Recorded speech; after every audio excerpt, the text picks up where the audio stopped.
Israel. Okay, so that's an important distinction, and I know you hear Israelis, and so that's just a term that people thought would apply to anyone who inhabited a place called Israel, but Israeli and Israelite are used precisely in order to make that distinction between the ancient and the modern period. Okay, so we're talking about Israelites, and while we're on this subject, we're not talking about Jews yet either. We can't really use the term Jew. It's not historically accurate for the period that we've been dealing with in the Bible.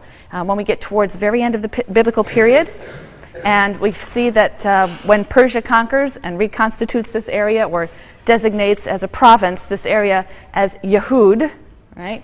So the Persians are going to be the ones to create a province called Yehud in this area, including Jerusalem, and they will allow the Israelites who are in exile to go back and live there, and they will become Yehudites. And this is going to be where the word Jew comes from, but that's not going to be historically accurate before the end of the 6th century. Okay? So, and even then it's still a technical term having to do with living in the province of Yehud. It's not an ethnic term, right? The word Yehud or Jew doesn't become an ethnic term for quite some time. So Israelites is the correct term for the group that we're dealing with here. Hebrew is not bad either. It basically is a linguistic term that refers to people who speak Hebrew. And so the Hebrews, it's something of a social ethnic term, but based mainly on the linguistic feature of speaking Hebrew.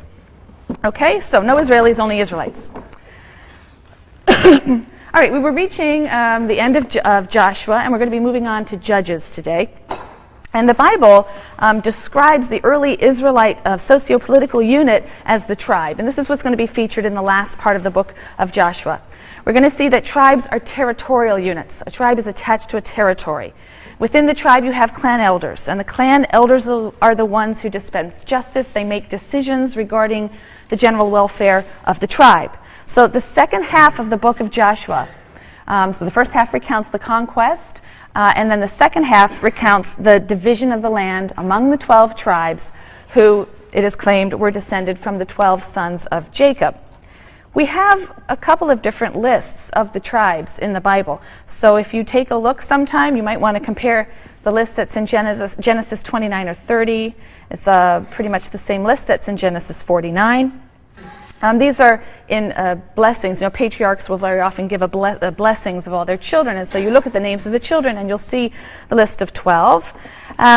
You have the 6 sons of Leah. You have the 4 sons of the 2 concubines, Bilhah and Zilpah, and the 2 sons of Rachel, Joseph and Benjamin. And that is probably the oldest list that we have. But if you compare it to Numbers 26 in Joshua and the list that's in Joshua with the distribution of the land, you'll see that Levi is not included. Presumably because the Levites, who were to function as a priestly class in Israel, they have no land allotment, right? They are supported through the cultic practices and the perquisites that come from the sacrifices.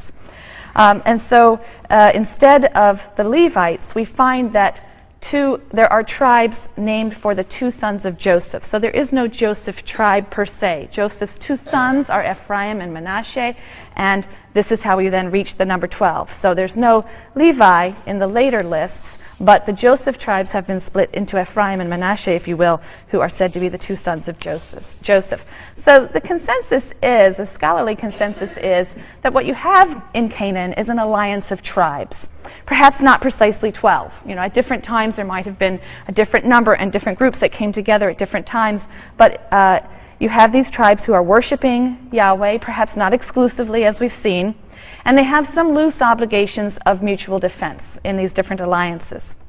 The book of Joshua presents this very idealized portrait of these 12 tribes who are pre-existent. They come into the land of Canaan already formed basically as 12 tribes. They're united with one another by their covenant with Yahweh, and they conquer the land in concert.